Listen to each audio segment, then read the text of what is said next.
Welcome to Beth's Happy Home. As you may have been following, I'm experimenting with how much propane it takes to cook food storage foods, and so I already cooked a pot of beans on the propane stove in a very well ventilated area, I'll remind you. But today I want to find out how much I can shorten that time down from 80 minutes using a pressure cooker. So I'm going to use exactly the same ingredients that I used in my pot that was just a regular pot with a lid on it. That's 6 cups of water, 1 chopped tomato, 4.5 ounces of dried pork, 1 ounce of dried onions, and then cumin, chili powder, garlic, liquid smoke, and a few red pepper flakes, and I forgot the salt, so I'll add the salt in here too. Probably need half a teaspoon of salt should be enough. So I'll add a half a teaspoon of salt. Give it a quick stir. And then this is 1 cup of beans that have been soaked for 24 hours and then drained. So it's now about 2.5 cups of soaked beans goes into there. And it was the beans, of course, that takes a long time to soften up. So now I'll lock down my lid. I've already checked the vent to make sure that the vent is open, and I checked the seal to make sure that there's nothing stuck on it. The rim of the pot is clear and clean, and we'll latch it down. I'm going to start my heat before I put the weight on here. But I already weighed my propane bottle. I know that it weighs 18.17, and that should leave about 5 ounces in this bottle.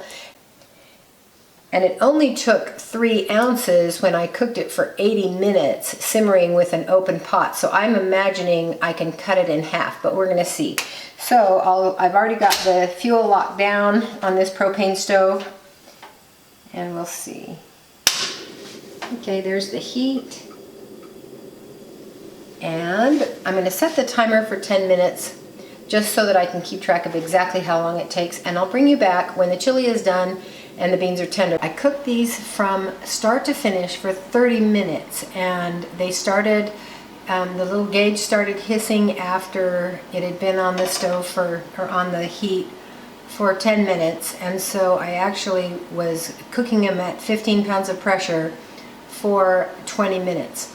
And then I thought, just to be sure and not to waste that extra energy, I'm going to leave them in the pot to cool down for 10 minutes before I run the cold water over them to release the rest of the pressure so I can get them open. The result is that they're overcooked.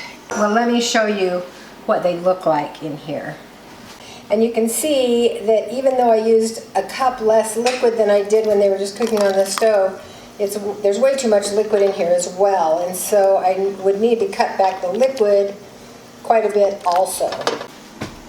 So we know how long it takes to overcook the beans, but let's find out how much energy we used doing in that process. So I've unlocked the fuel. Okay, this has 16.35.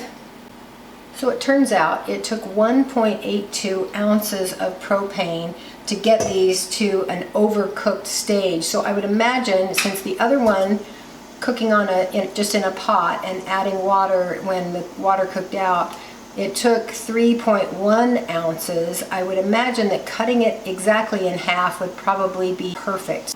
So this is a really good indication that it's a smart idea to have a stovetop pressure cooker like this that you can use on a burner that's not the great big huge canner size, that will be available in an emergency. It will cut your energy use about in half. So, and I would imagine that that would hold true right across the board.